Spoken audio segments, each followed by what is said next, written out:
Halo, perkenalkan nama saya Tinda Desti Amangamis, NIM 1967-2010-03. Saya mahasiswa dari Universitas Pembangunan Indonesia Manado, Program Studi Ilmu Politik, Fakultas Fisip. Dan yang menjadi pembahasan kali ini yaitu mengenai transformasi konflik dan peranan pemerintahan daerah. Ini merupakan tugas dari mata kuliah konflik dan konsensus. Kita masuk dalam pembahasan, yaitu salah satu wujud realitas sosial dan politik dalam masyarakat adalah konflik yang terjadi dalam beragam tipologi serta berbagai sebab dan sumbernya. Walaupun usianya setua peradaban umat manusia, tetapi proses penanganan dan transformasi konflik seringkali tak mudah dilakukan. Sudah banyak teori yang menjelaskan konflik dan sudah beragam pula metode yang dikembangkan dalam melakukan transformasi konflik-konflik yang terjadi di Indonesia. Terutama pasca tambahnya Orde Baru, banyak yang tidak tuntas ditangani dan ditransformasikan, sehingga terkadang bangkit kembali dengan membawa luka lama. Di satu sisi ada konflik yang membawa perubahan dan geraknya bersifat positif, tetapi di sisi lain ada konflik yang merusak dan menghancurkan dan karenanya bersifat negatif. Konflik yang disebut terakhir sedangkan mungkin diantisipasi dan dicegah agar tidak memakan ongkos atau sosial politik ekonomi yang sangat mahal. Kata kunci itu konflik horizontal, metode transformasi konflik pemerintahan daerah. Pembahasan. Indonesia relatif sukses dalam mengelola keragaman yang besar dalam budaya dan agama. Selama 2000 tahun, pengalaman panjang ini merupakan model sosial yang kaya yang memberikan isyarat yang baik masa depan. Hal ini membangkitkan banyak mekanisme kelembagaan dan mengenai keragaman yang sangat berbeda dengan lembaga barat.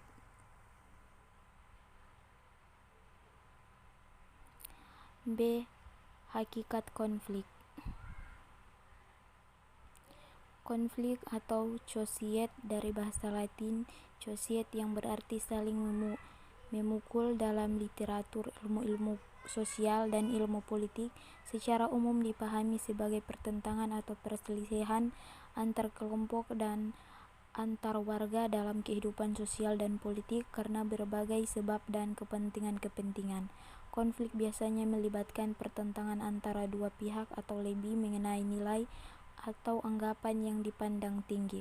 Konflik bisa saja berawal dari berbagai nilai sesuai, misalnya konflik sesungguhnya dapat dilibatkan 3 hal, yaitu status, kekuasaan, dan sumber daya yang langka.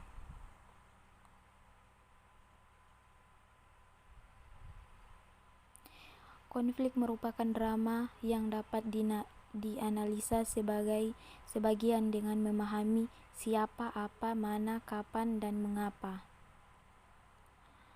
Kebanyakan konflik itu seperti Rashomon, tidak ada kebenaran untuk yang berdiri sendiri, melainkan berbagai konstruksi dari realita. Satu titik tolak yang sama adalah untuk memahami berbagai makna yang dikandung oleh sebuah konflik. Pembahasan C. Beberapa penjelasan teoristik. Dalam konteks teori konflik mikro terdapat asumsi-asumsi kaum Bahorofis, misalnya, yang meyakini bahwa akar penyebab perang itu terletak pada sifat dan perilaku manusia, dan keyakinan bahwa ada hubungan yang erat antara konflik impersonal dan konflik yang merambau tata sosial eksternal. Kaum Bahorofis meyakini peran sentra-histos, stimulus respons. Penganut aliran ini berusaha mengakukan apakah manusia memiliki karakteristik biologis atau psikologis yang akan membuat kita cenderung ke arah agresif atau konflik.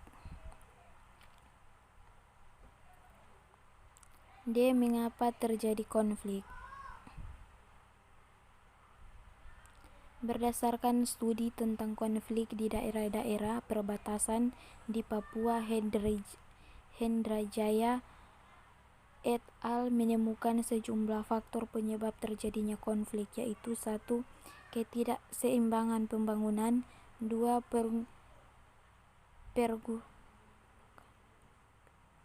Pergerukan sumber daya alam, 3. Kekerasan pada rakyat, 4.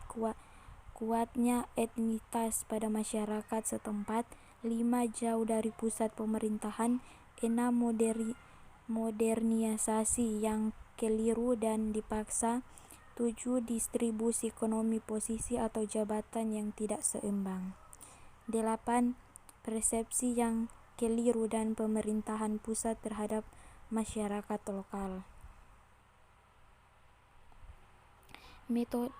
Pembahasan berikutnya metode untuk transformasi konflik. Transformasi konflik menurut Ledred adalah suatu impian efisien dan upaya merespon terhadap pasangan surat dan globalisasi dari konflik sosial sebagai kesempatan yang diberikan oleh kehidupan untuk menciptakan proses perubahan sosial yang konvektif di mana dapat mengurangi kekerasan, meningkatkan keadilan dalam interaksi langsung dan struktur sosial.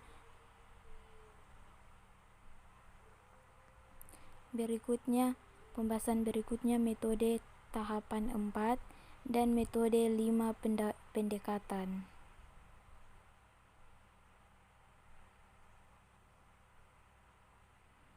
Pengertian konflik, yaitu pencegahan konflik dilakukan dengan upaya memelihara kondisi damai dan masyarakat mengembangkan sistem penyelesaian perselisihan secara damai,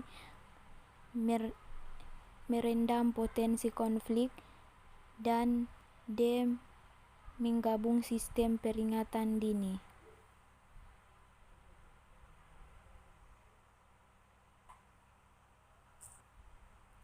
Sekian dari paparan materi saya, dan sebelum saya mengakhirinya, saya ingin mengajak teman-teman semua untuk mari bergabung bersama kami di Universitas Pembangunan Indonesia Manado, Program Studi Ilmu Politik Fakultas FISIP. Terima kasih.